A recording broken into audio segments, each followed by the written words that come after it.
Jadi biarlah kita mati sebagai orang soleh. Sama ada orang soleh pakai jubah atau orang soleh pakai t-shirt, tak ada masalah. Biar nama kita soleh. Bila kita soleh, kita akan bercakap dalam keranda kayak gini, qaddimuni, qaddimuni, cepat sikit, bawa aku ke kubur. Pasal apa dia nak pergi cepat? Ulama yang mensyarahkan hadis, kerana ada nikmat dalam kubur. Ada makanan, ada benda sedap, ada benda seronok. Sebab itulah dalam hadis yang lain, innamal qabru rawdatun min riyal jannah au hufratun min hufarin nar au kama qala.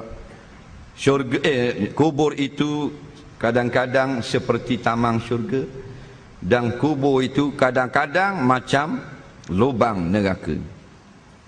Sebelum lagi masuk ke neraka, sungguh ada neraka di dalam alam barzah. Sebelum syurga, sungguh ada taman syurga di dalam alam barzah. Tak? Maka yang kita dapat selamat ialah dengan taat agama, bukan dengan harta, bukan dengan pangkat. Seksa kubur, nikmat kubur, benda yang berlawanan. Kalau kita tanya, semua orang nak nikmat, orang tak mau benda yang azab, benda susah. Itulah fitrah manusia.